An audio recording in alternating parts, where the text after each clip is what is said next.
Heavy metals. I love lifting them, but I do not want to consume them.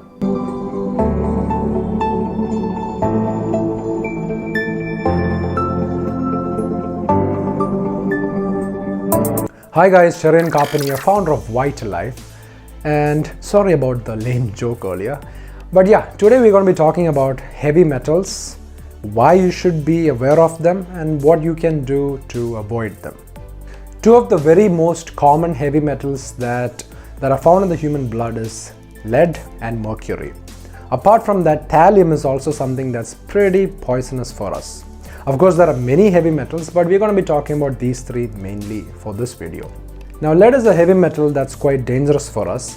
It can cause a lot of cellular dysfunction, and children are more prone to be affected by lead poisoning.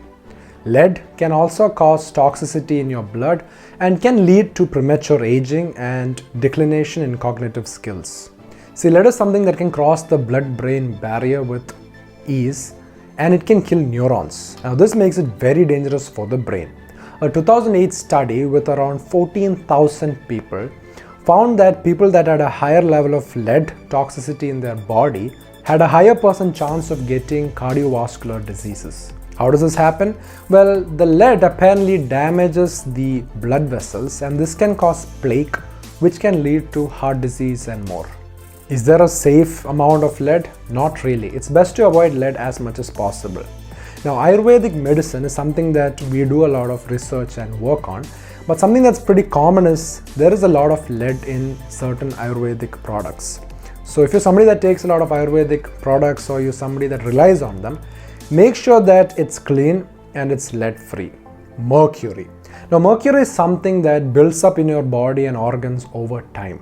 It can cause heart disease, and it's quite toxic for your brain. It's a neurotoxin. Now, where do you find mercury the most? Well, in fishes. Apparently, big fishes like tuna, shark, etc. When you consume these fishes, the amount of mercury that you're getting in your body is much higher.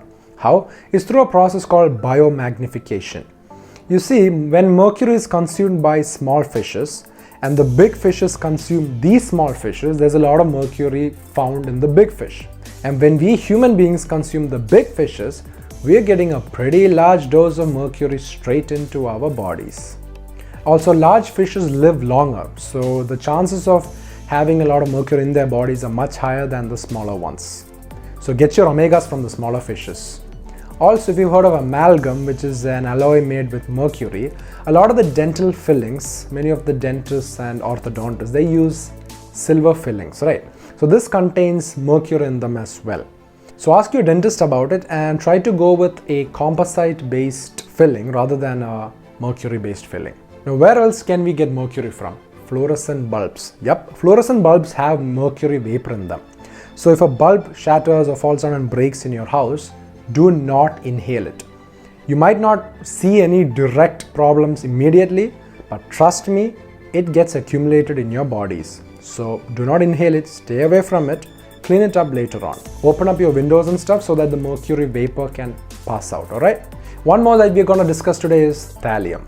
Now, thallium is something that's commonly found in rat poison and insecticides. Apparently, back in the day, Russian spies used to use thallium to take out their targets. Thallium can potentially take out potassium from your cells. Now, potassium is a very important mineral, and this can kill the cell. Even in small amounts, thallium has been scientifically shown to destroy your nervous system. Two veggies that take up a lot of thallium from the soil are kale and cabbage. So if you're somebody that consumes a lot of kale or cabbage, make sure you're getting it organic and make sure it's one of those clean, organic friendly kinds. A 2015 study, it's quite funny actually, the Chinese researchers actually found that they could use cabbage to clean the soil and take out the thallium from the soil. Imagine that. So imagine how powerful cabbage is in absorbing all that thallium. So remember to cut down on conventionally grown cabbage, kale, etc. Right? So now the question is, what can you do about them? Number one is prevention. Always try to avoid these kind of foods and these kind of activities as much as possible. Like I said, if the bulb breaks, don't inhale it. You can use these tips, obviously. Apart from that, activated charcoal is something that you can use to detox. Now, activated charcoal is something that's been used in Chinese medicine for more than 10,000 years. It attaches to these positive ions and metals in our bodies, and it's able to take a lot of it out through the process called adsorption. Activated charcoal has been shown to attach to cadmium, copper, nickel and lead. It may also have some lifespan extending properties. Well, a study in animals showed that the animals that consumed activated charcoal had a 34% increase in their lifespan. Maybe an anti-aging biohack.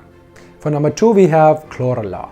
Now, chlorella is basically an algae and it binds very well to mercury in your gut. For those of you that consume a lot of seafood, big fishes, etc., you could consume chlorella too to negate the effects of mercury in your body. And number 3, of course, exercise.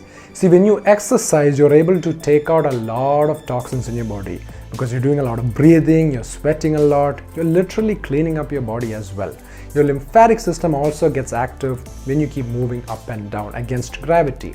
So don't neglect exercising, and of course exercise is always free.